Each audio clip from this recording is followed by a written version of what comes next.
Storia a ritroso del mobile, sì, perché per capire fino in fondo come si è evoluto il mobile nella storia dell'uomo non c'è modo migliore che farlo come i gamberi o come i salmoni se preferite, ovvero andando a ritroso nel flusso della storia, partendo dal Novecento e arrivando fino all'antichità. Vai! In queste puntate non parleremo assolutamente del design del Novecento perché basta, non se ne può più, però è comunque dal Novecento che dovevamo iniziare il nostro viaggio e così abbiamo scelto una data significativa, 1926. 1926 è l'anno in cui una giovane donna tedesca si vede regalata dal marito per il suo compleanno un curioso oggetto. Ora, non è esattamente il regalo più romantico da fare a vostra moglie, questo va detto, però intanto quel regalo consiste in una sedia ottenuta tutta assemblando insieme dei tubi da idraulico. E non è roba da poco, perché in realtà quella sedia è l'invenzione, è il prototipo di un nuovo tipo di seduta, quella che andrà sotto il nome di sedia cantilever o sedia a sbalzo. Lui, lo avrete capito, è Mart Stam ed è così che ha inizio la grande era del tubolare metallico nella storia dell'arredamento. Mart Stam non è certo uno sprovveduto e infatti sa benissimo che la moglie riesce a stare seduta su quella sedia e a non cascare per terra semplicemente perché qualche anno prima c'era stata un'innovazione tecnologica molto importante nel campo della produzione dei tubi. Andiamo a capire in che cosa consiste.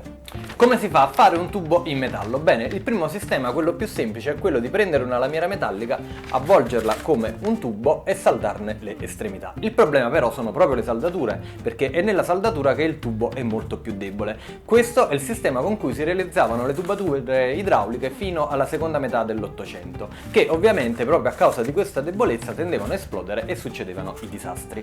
Ed è per questo che nel 1888 i fratelli Mannesmann si inventano un nuovo sistema di produrre tubi. Anziché ricavarlo dalla lamiera, lo ottengono per estrusione. Ne viene fuori un tubo che innanzitutto ha delle pareti molto più doppie e quindi resiste meglio alle alte pressioni, ma soprattutto è privo di saldature. Proprio grazie a queste loro caratteristiche meccaniche e tecniche, i tubi Mannesmann ancora in uso oggi saranno perfetti per l'idraulica, ma saranno anche la base con cui si evolverà il linguaggio del mobile in tubolare metallico agli inizi del Novecento. Attenzione però a non pensare che questa innovazione tecnologica e questo nuovo tipo di mobili siano una rottura rispetto al passato. In realtà l'arredo in tubolare metallico si allinea perfettamente a una tendenza già in atto, in particolare in Europa, di alleggerimento degli arredi, che era partita già nell'Ottocento. E infatti, se ci pensate, il primo a intraprendere questo percorso era stato probabilmente Tonet, quando aveva iniziato a curvare i suoi listelli in faggio col vapore. E non è un caso, a tal proposito, che tra le prime aziende ad affacciarsi al mondo della produzione dell'arredo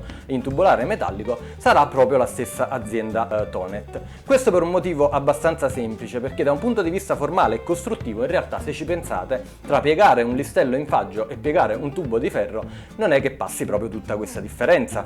Attenzione, altro errore da non commettere è quello di pensare che siccome Stam si inventa la sua sedia nel 26, il giorno dopo, bello e buono, il mondo viene invaso dai mobili in tubolare metallico.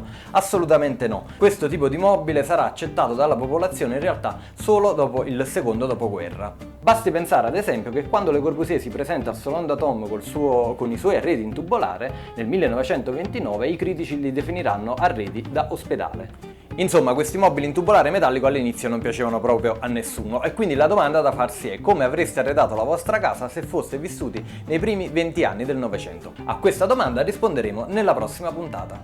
Oh, bene, se vi è piaciuto questo video mi raccomando commentate, condividete il video, mettete mi piace e soprattutto ricordatevi di andare su YouTube e iscrivervi al canale e attivate anche la campanella così non vi perdete i prossimi contenuti. Ciao!